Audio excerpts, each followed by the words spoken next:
yafqahu qawli rabbi zidni ilma warzuqni fahma wa amalan mutaqabbala. Al-ikhwatu fillah, kita pekan lampau telah mulai memasuki tema tentang mengapa Nabi Muhammad SAW itu diutus di Jazirah Arabia, bukan di Persia yang memiliki peradaban yang telah maju, ataupun di Romawi maupun di Hindia. Ya, maka beberapa poin disebutkan oleh pengarang kitab kita, di antaranya bahwasanya orang Arab ini adalah orang hidup di atas fitrah yang belum terkontaminasi fitrahnya, masih bersih. Memang mereka ketika mendengar kebenaran, mereka perangi di awalnya, tapi setelah mereka memahaminya, mereka akan pertahankan dan mereka akan rela berkorban apapun untuk keyakinan yang mereka bela tersebut. Kemudian hati-hati orang Arab ini belum terkontaminasi, terkotori dengan berbagai macam ragam wawasan-wawasan yang dimiliki oleh Romawi maupun Persia, yang mereka telah tenggelam dalam ilmu-ilmu yang mereka miliki, ilmu filsafat dan ilmu-ilmu lainnya, yang mereka miliki kemajuan yang begitu pesat dalam berbagai macam bentuk keilmuan, sehingga sulit bagi mereka menerima sesuatu yang baru yang mereka anggap masih di bawah mereka keilmuannya. Kemudian faktor yang ketiga, bahwasanya orang-orang Arab ini adalah orang yang mereka dalam bekerja bersungguh-sungguh, orang yang realita, tidak plan-plan. Jika berkata A tetap A, tak akan berubah, konsekuen dengan apa yang mereka katakan. Di mana kita telah menyebutkan contohnya bahwasanya mereka membaiat Nabi pada baiat Aqabah yang kedua untuk mempertahankan Nabi SAW sampai tetesan darah terakhir, dan itu mereka praktekkan, mereka amalkan.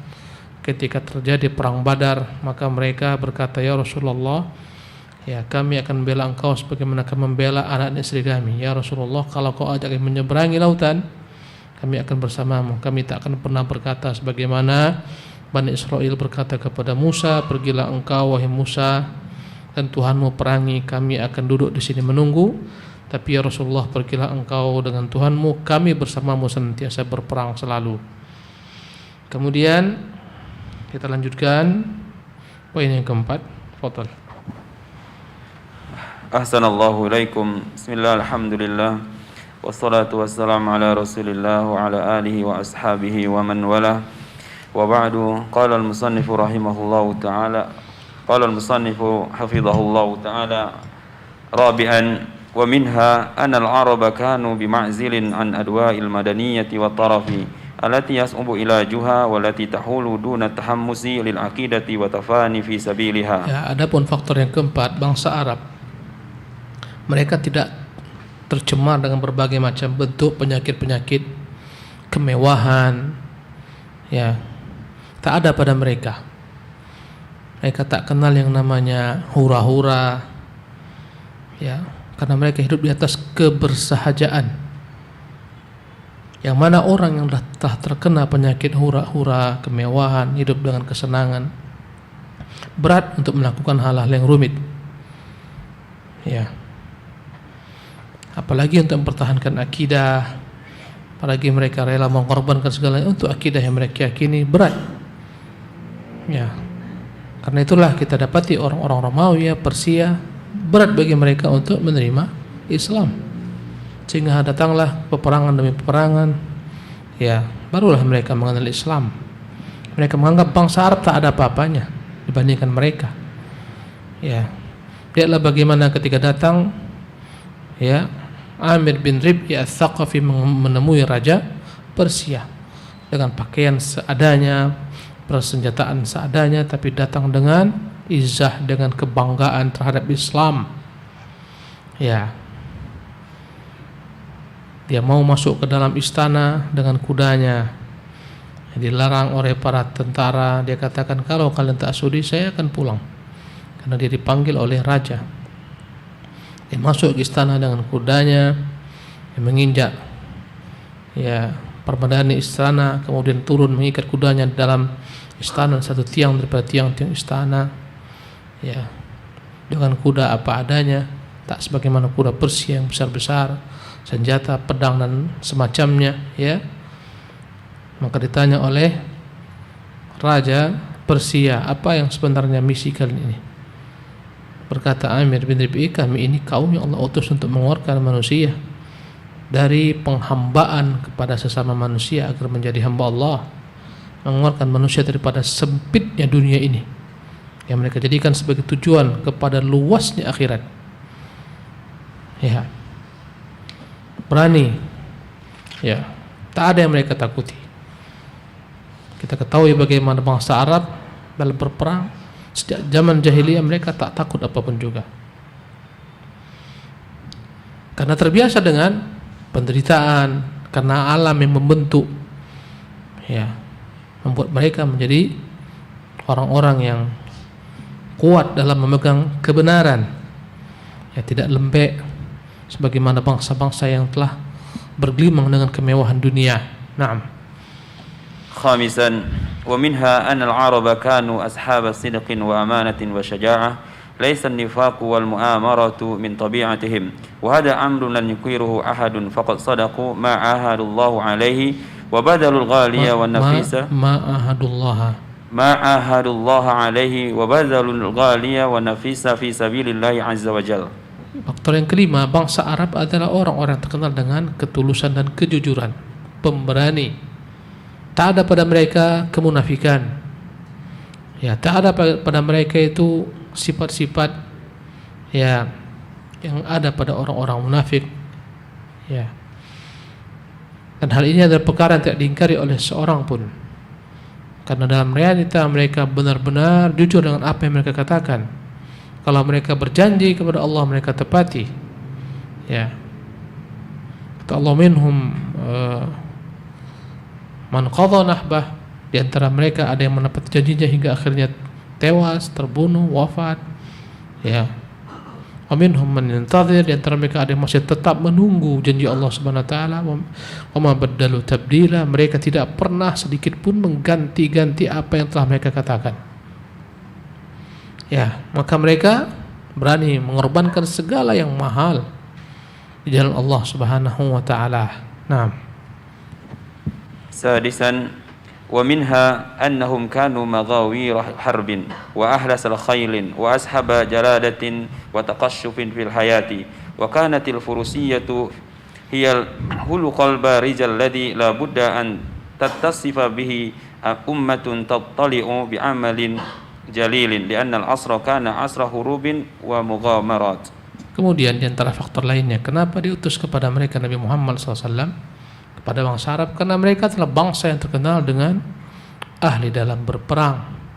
Mereka terbiasa dengan menunggang kuda, hidup mereka di atas kuda, ya.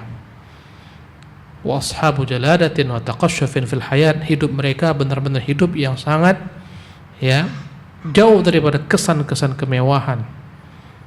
Yang ada adalah hidup penuh dengan kesangaran, ya. Terkenal pada mereka furusiyah. Furusiyah adalah keahlian dalam menunggang kuda, memanah, ya, bermain pedang. Inilah karakter bangsa Arab yang memang tampak zahir.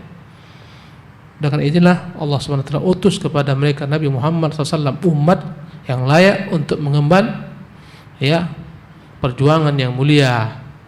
Karena zaman adalah merupakan zaman peperangan, zaman yang terus-menerus terjadi padanya berbagai macam bentuk, ya, muamarat, berbagai macam bentuk, ya, tipu daya dan makar, membutuhkan umat yang seperti ini.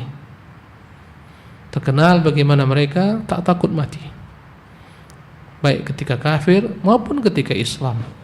Lihatlah Thumamah bin Uthal dari Bani Hanifah, ditangkap oleh para sahabat, diikat di tiang masjid. Ya, setiap hari dia melihat para sahabat yang di masjid, diikat beberapa hari.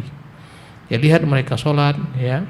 Setiap kali Rasulullah melewati dia, Rasul berkata, "Kaifa bika ya? Kaifa bika ya Thumamah?" Bagaimana kondisi kau Thumamah? Kata Thumamah, ya Muhammad, in taqtul dzadamin. Kalau kamu bunuh aku, bunuhlah, tapi ingat darahku akan dituntut oleh kaumku. Ya, andai kata engkau lepaskan saya, bebaskan saya, sungguhnya engkau akan dikenang selalu apa yang telah kau lakukan. Setiap Rasulullah jumpa dia, Rasul bertanya, itu jawabannya. Kata Rasulullah kepada sahabat, sekarang lepaskan dia. Lepaskan dia. Dilepaskan dari ikatannya. Kata Nabi, terserah kau mau kemana pergi. Setelah itu dia datang kepada sahabat bertanya, bagaimana caranya kalau andai kata ada orang mau masuk ke agama kalian?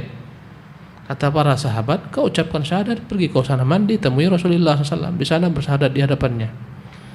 Maka akhirnya dia pun mengamalkan apa yang mereka lakukan. Dia mandi, dia datang kepada Rasulullah, dia bersyahadat. Kemudian ditanya, mengapa kau tak masuk Islam sejak awal? Ya, mengapa kau masuk Islam setelah kau dibebaskan? Kata dia, aku khawatir kalau aku masuk Islam, kalian mengira aku masuk Islam karena takut daripada kematian. Ya, karena itulah aku tak masuk Islam. Aku tak takut dengan hal itu. Tapi setelah dibebaskan baru masuk Islam. Menunjukkan bagaimana karakter mereka, bangsa Arab. Nah. Sabi'an, ومنها أن العرب كانوا أمة نشأت على الهيام بالحرية والمساواة وحب الطبيعة وعز النفس وبعض الآداب وعزة النفس وبعض الآداب التي أقرها الإسلام. Di antaranya bangsa Arab adalah umat yang terkenal begitu menjunjung tinggi arti kemerdekaan. Bahkan mereka rela melakukan segalanya untuk memperjuangkan kemerdekaan, persamaan. Mereka tak mau direndahkan, ya, cinta kepada alam, memiliki jiwa-jiwa yang mulia, merasa mulia dengan kemerdekaannya, tak mau di bawah jajahan orang lain, dan banyak adab-adab sifat-sifat mereka yang dibenarkan dalam Islam.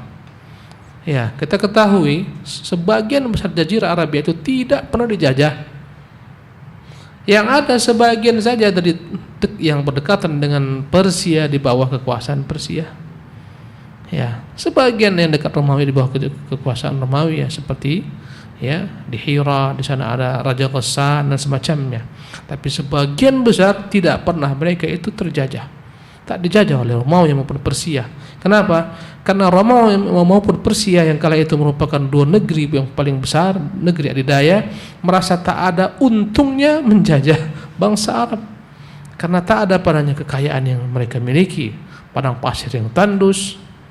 Bahkan ketika datang Amir bin Rabi'ah Tsaqafi dengan melecehkan berkata Raja Persia, kalau kalian datang kemari karena akan kelaparan, tak ada lagi bahan makanan di tempat kalian sana, aku akan kerahkan seluruh istana untuk membuat kalian pulang memikul bahan makanan yang kalian inginkan. Ya, itu katanya melecehkan. Karena itulah tak ada kepentingan menjajah bangsa Arab. Apa yang mau diambil di sana? Sebelum diketemukan yang namanya minyak dan segalanya. Ini kan baru berapa tahun belakangan. 70 tahun, 80 tahun sebelumnya Saudi Arabia tak pernah kenal orang namanya minyak. Negeri miskin. Ya. Kebangsaan Saudi, kebangsaan dijajakan. Tiap kali jemaah haji datang, siapa yang mau jadi warga Saudi? Sekarang kewarganegaraan Saudi adalah kewarganegaraan yang paling mahal, yang tak bisa terbeli, mengalahkan negeri-negeri besar, Inggris, Amerika dan semacamnya. Subhanallah. Jadi dahulu kala begitulah kondisi mereka.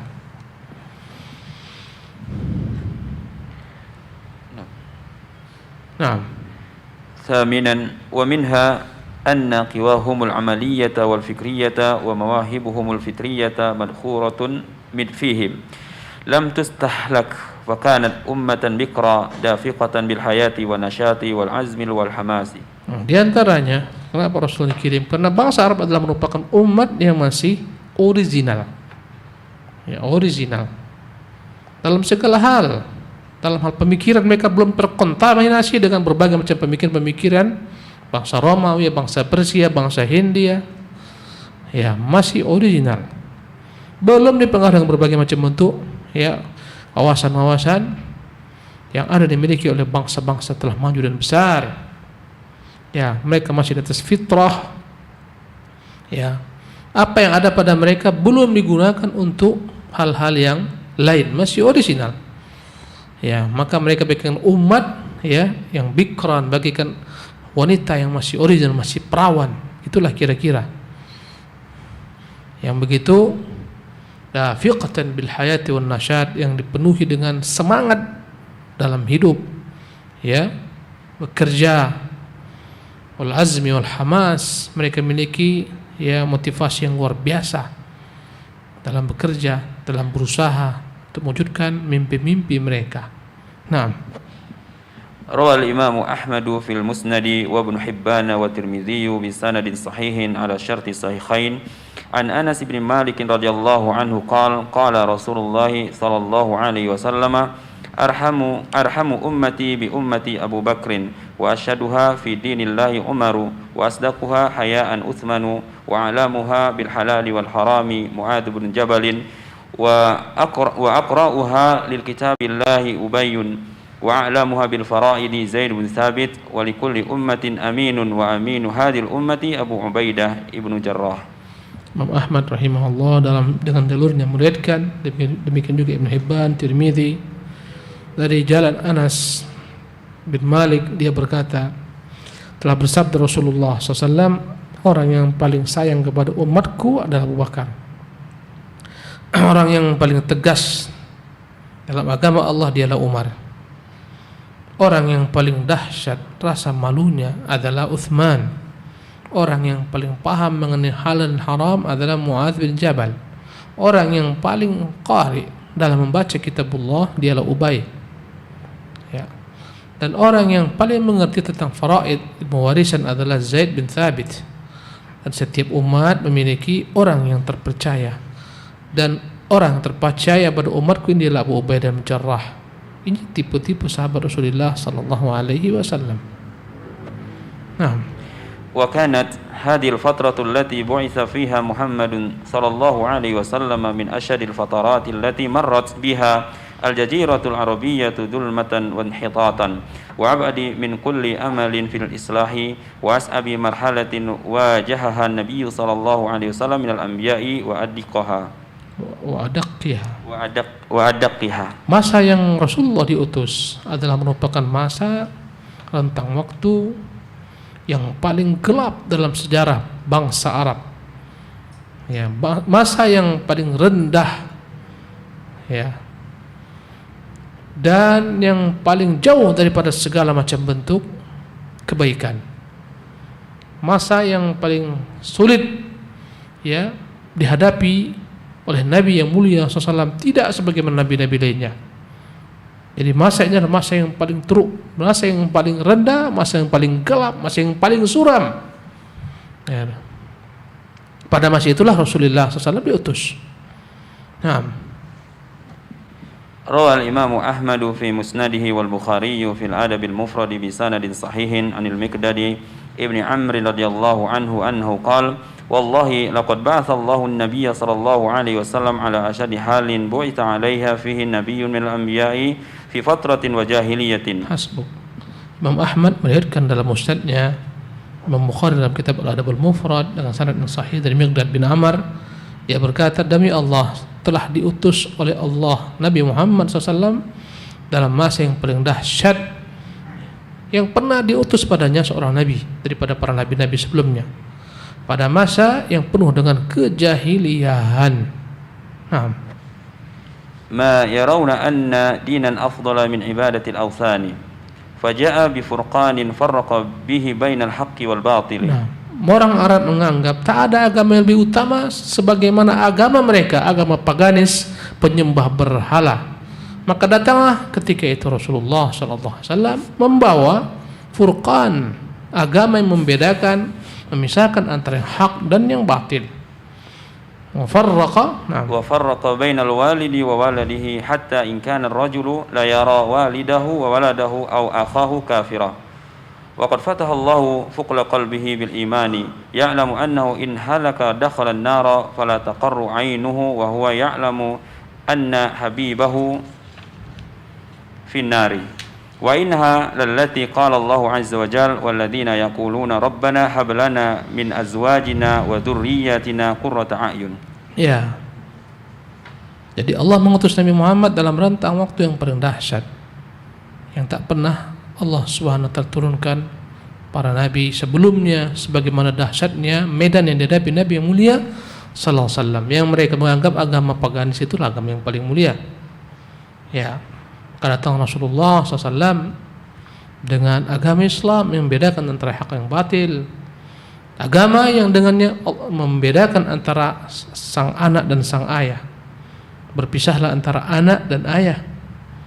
Ya, sampai-sampai seseorang laki-laki melihat bagaimana orang tuanya, bagaimana anaknya, bagaimana saudaranya kafir, sementara Allah telah bukakan baginya iman.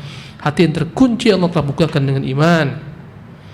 Dia tahu andai kata dia binasa, pasti dia masuk neraka jika tidak beriman. Maka dia tak pernah merasa nyaman, ya, kecuali melihat orang-orang dikasihinya masuk berislam sebagaimana dirinya. Ya, tak ingin andai kata kerabat-kerabatnya masuk neraka. Sebagaimana Allah Jalla mengatakan tentang mereka, walladzina yaqulun, mereka yang berkata, Rabbana hab lana min azwajina wa dzurriyyatina qurrata a'yun. Allah berikanlah untuk kami dari pasangan-pasangan kami dan keturunan kami orang-orang buat hati kami senang. Naam. Yaqulullahu ta'ala laqad manna Allahu 'alal mu'minina idh ba'atha fihim rasulan min anfusihim yatlu 'alaihim ayatihi wa yuzakkihim wa yu'allimuhumul kitaba wal hikmah wa in kanu min qablu lafi dhalalin mubin. Allah berfirman dalam Al-Qur'anul Karim dalam ayat 164 dari surah Al-Imran, sungguh benar-benar Allah telah memberikan nikmat bagi orang-orang mukmin tatkala Allah mengutus di tengah-tengah mereka seorang rasul dari diri mereka yang membacakan atas mereka ayat-ayat Allah, mensucikan mereka, mengajarkan mereka Al-Kitab, Al-Quran, wal hikmah dan sunnah, walaupun sebelum mereka dalam kesesatan yang nyata. Ini nikmat Rasulullah yang Allah berikan kepada mereka. Wa qala ta'ala huwa alladhi ba'atha fil ummiyina rasulan minhum yatlu 'alaihim ayatihi wa yuzakkihim wa yu'allimuhumul kitaba wal hikmata wa in kanu min qablu lafi dhalalin mubin. Senada dengan ayat di atas yang terdapat dalam surah Jum'ah, dialah Allah yang telah mengutus di tengah-tengah masyarakat yang ummi. Ummi adalah masyarakat yang tidak mengenal aksara, buta aksara, tidak terbiasa membaca. Ya, pada masa itu seorang rasul dari mereka yang membacakan atas mereka ayat-ayat Allah, mensucikan mereka, mengajarkan mereka kitab dan sunnah, hikmah, padahal sebelumnya mereka dalam kesesatan yang nyata.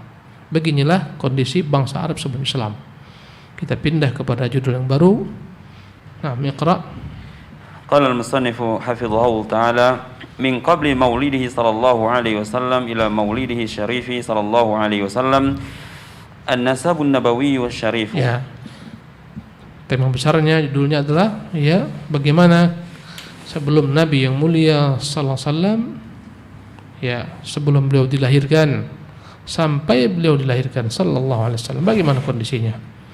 Ya, yang pertama adalah bagaimana tentang nasab Nabi yang mulia sallallahu alaihi wasallam, garis keturunannya bagaimana, keturunannya ya ini bagaimana sebenarnya. Naam.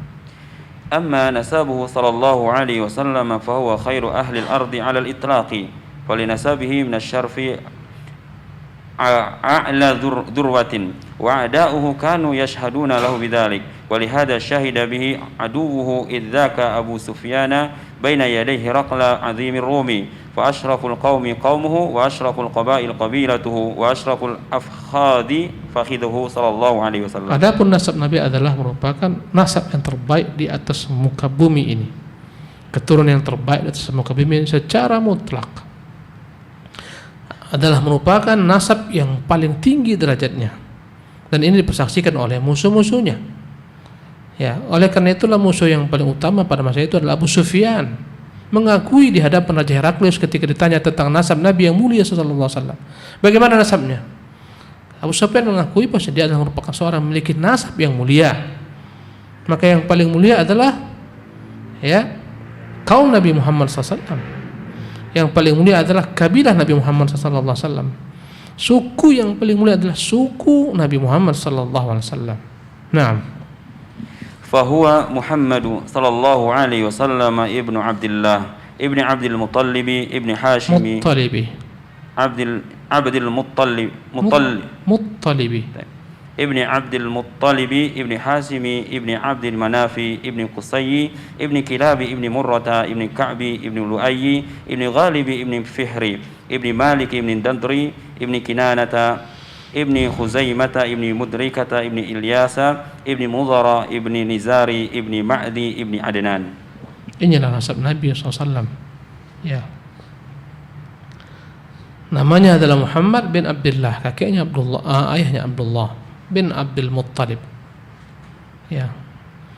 Bin Hashim, bin Abdi Manaf, bin Qusay, bin Kilab, bin Murrah, bin Ka'ab, bin Lu'ay, bin Ghalib, bin Fihr, bin Malik, bin Nadhr, bin Kinana, bin Khuzaimah, bin Mudrikah, bin Ilyas, bin Mudhar, bin Nizar, bin Ma'ad, bin Adnan. Sampai di sini disepakati oleh para ulama nasab Nabi yang mulia sallallahu alaihi wasallam. Tak ada perbedaan, sepakat mereka. Naam. Hada huwa al-qadru al-mujma'u alaihi min nasabi Rasul sallallahu alaihi wasallam wa la khilafa fi al-battah. Ya. Dari Adnan ke ataslah ada sedikit perbedaan sampai ke Ismail. Naam. Qala al-Hafidz Ibnu Katsir rahimahullahu ta'ala wa hadha an-nasab alladhi suqnahu ila Adnana la miryata fihi wa la niza'a wa huwa thabitun bitawaturi wal ijma'. Kata Hafidz Ibnu Katsir, nasab yang kami telah jelaskan ini, terangkan ini sampai ke Adnan adalah nasab yang disepakati, tak ada padanya persisihan, tak ada padanya keraguan. Nasab yang telah dijelaskan oleh para perawi secara mutawatir dan telah tegak atasnya ijma' sampai ke Adnan. Naam. Akhtara Allah Ta'ala nabiyahu asalatu nasab an-nabiy sallallahu alaihi wasallam. Ikhtara Allah Ta'ala nabiyahu sallallahu alaihi wasallam min khairil quruni wa azkal qabaili wa afdalil butuni fa kana sallallahu alaihi wasallam awsata qaumihi nasaban wa a'dhamahum syarafa. Ya. Originalnya nasab Nabi yang mulia SAW, paling mulia. Allah telah memilih nabinya dari sebaik-baik zaman, dari semulia-mulianya kabilah, seutama-utamanya ya al-butun, ya yang di bawah kabilah. Maka dialah yang paling utama nasabnya di antara kaumnya, yang paling agung di antara mereka. Naam.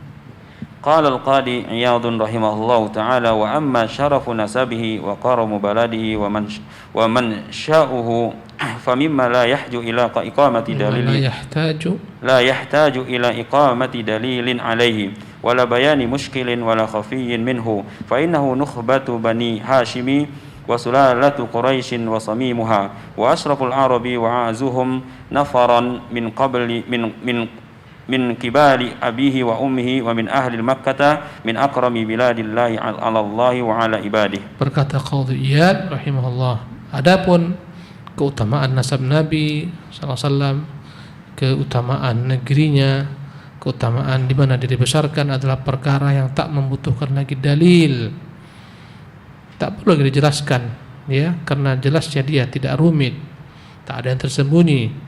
Sesungguhnya dia adalah merupakan pilihan dari Bani Hashim, dari keturunan Quraisy yang paling utama, yang paling mulia dalam bangsa Arab, yang paling agung, ya, pribadi dan sosok yang paling agung dari seluruh yang ada daripada ya nenek moyangnya. Paling agung dari arah ayahnya, paling agung dari arah ibunya, dan dari seluruh penduduk Mekah, yang merupakan negeri yang paling agung pula di sisi Allah Subhanahu wa taala dan seluruh diyakini oleh seluruh makhluknya. Begitulah Nabi yang mulia SAW. Nasab yang paling agung, dilahirkan di tempat yang paling agung, di Makkah Al-Mukarramah.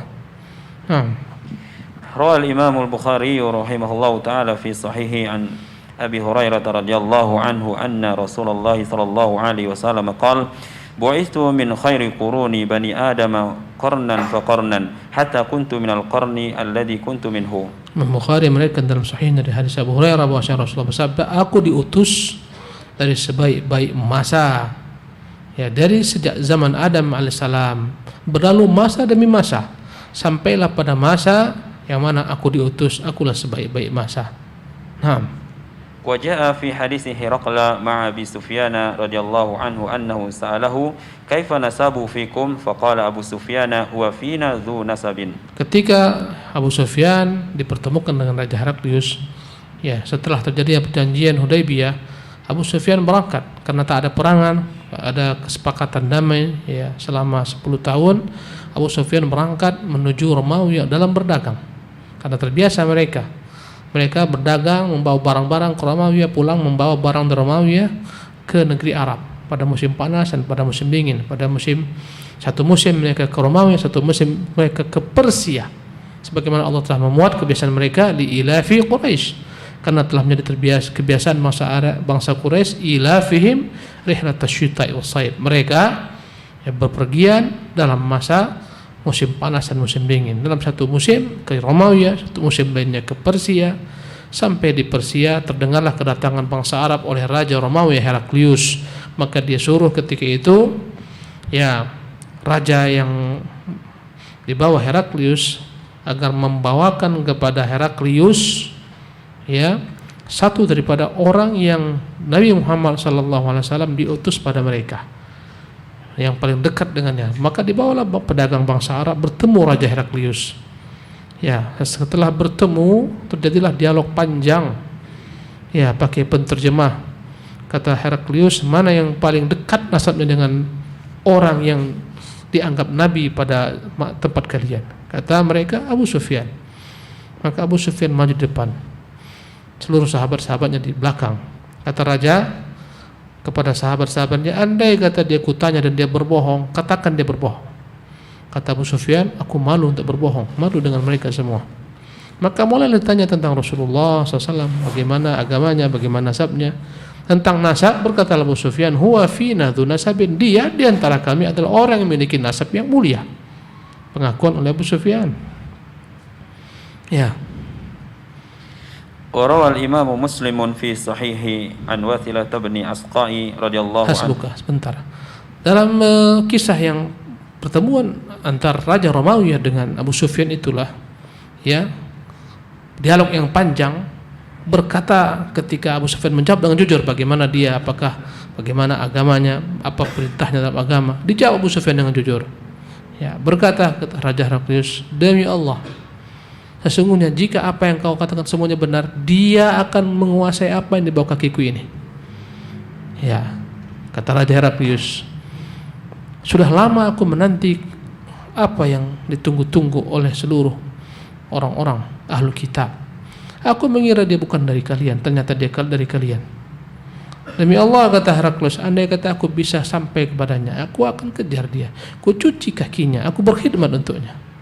Kata Abu Sufyan, oh ya alangkah hebat perkara si Muhammad, sampai-sampai Raja Romawi pun membuat dia takut dan gentar. Kata Abu Sufyan, sejak itulah Abu Sufyan terpikir untuk meluk Islam. Ketika penaklukan kota Makkah, Abu Sufyan masuk Islam. Subhanallah. Ya, mengapa Raja Heraklius tak masuk Islam? Pada hari berikutnya dikumpulkan Heraklius seluruh pendeta-pendeta. Dia katakan, maukah kalian menuju keberuntungan? Hal lakum min falahin? Maukah kalian menuju kemenangan? Kata mereka, tentu wahai raja.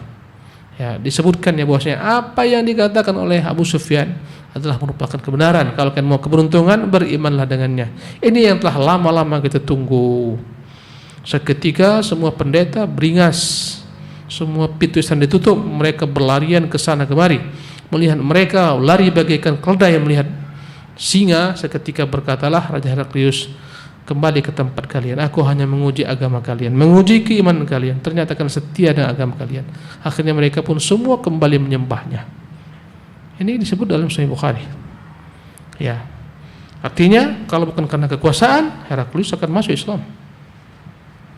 Karena dia tahu kebenaran Muhammad, dan ini yang membuat Abu Sufyan kelak masuk Islam. Nah, Ahsanallahu ilaikum. وروى الإمام مسلم في صحيحه عن واثلة بن أسقاء رضي الله عنه قال قال رسول الله صلى الله عليه وسلم إن الله اصطفى كنانة من ولد إسماعيل واصطفى قريشا من كنانة واصطفى من قريش بني هاشم واصطفاني من بني هاشم. Ya, Imam Muslim meriwayatkan dalam sahihnya dari Wathilah ibn al-Asqa radhiyallahu anhu bahwasanya Rasulullah SAW pernah bersabda, sesungguhnya Allah telah memilih Kinanah dari seluruh anak Ismail. Kemudian Allah memilih dari Kinana Quraisyan. Ya. Kemudian Allah pilih dari Quraisy Bani Hashim. Kemudian Allah memilihku dari Bani Hashim. Maka Rasulullah pilihan dari pilihan. Naam. Wa akhrajal Imam Ahmad fi musnadihi wa Tirmidzi bi sanadin hasanin 'anil Muttalib bin Abi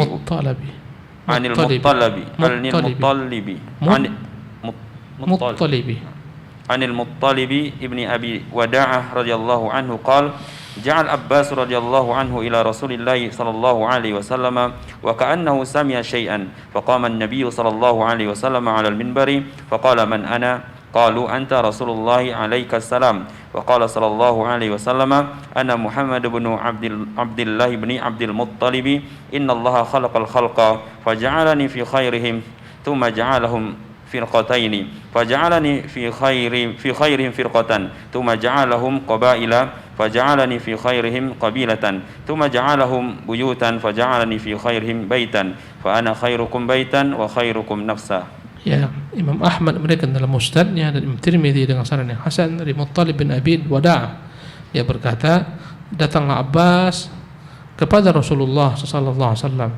Dan ketika itu Abbas mendengar sesuatu dari Nabi SAW, di mana Nabi berdiri atas mimbar berkata, siapa saya?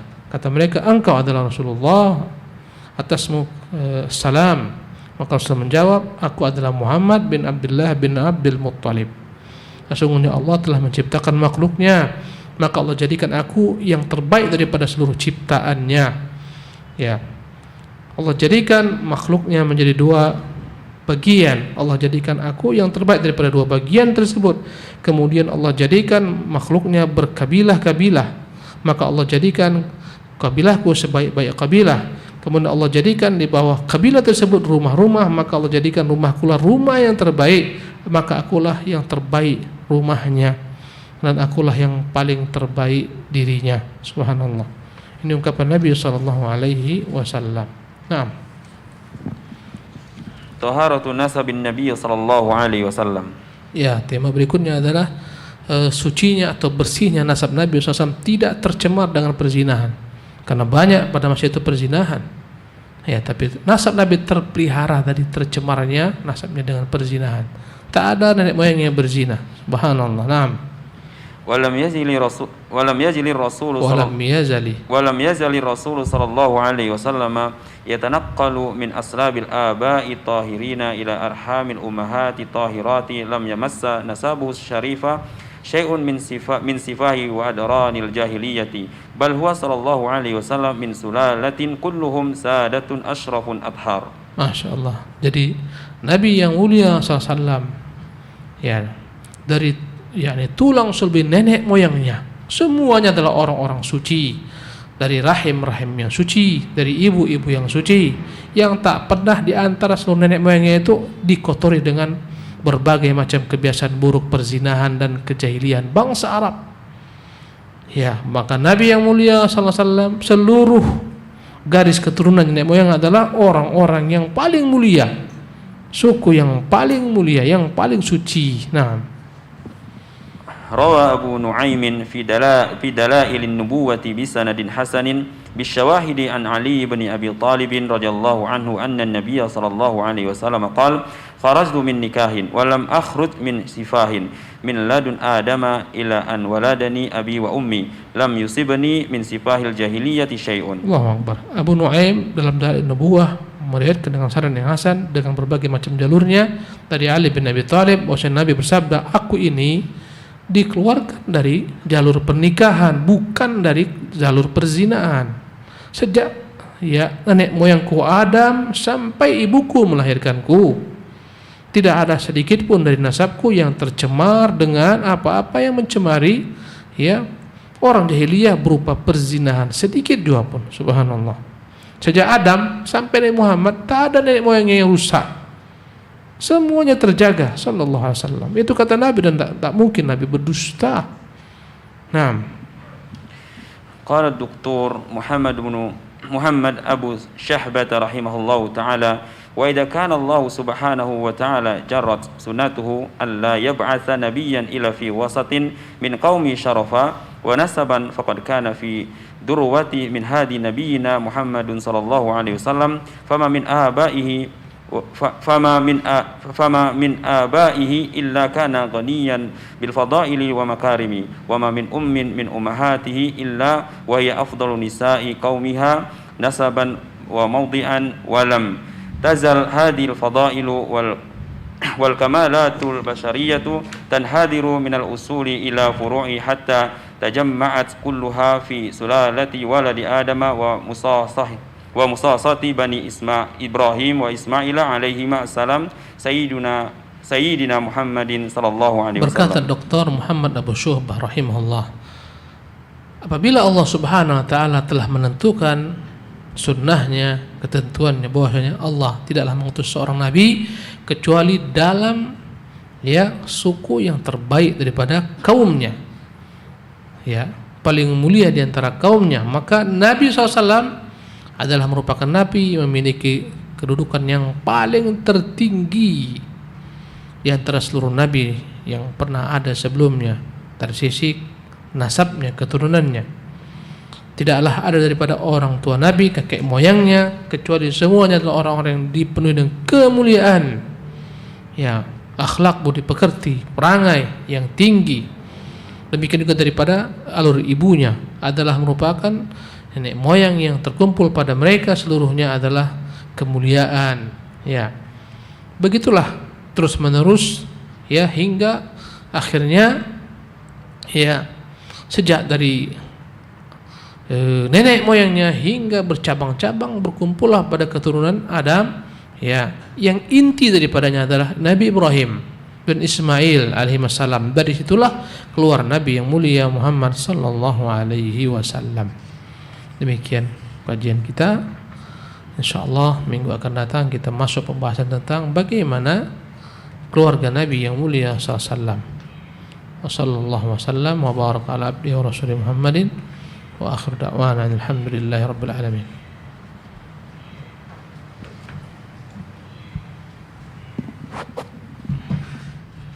Allahu akbar.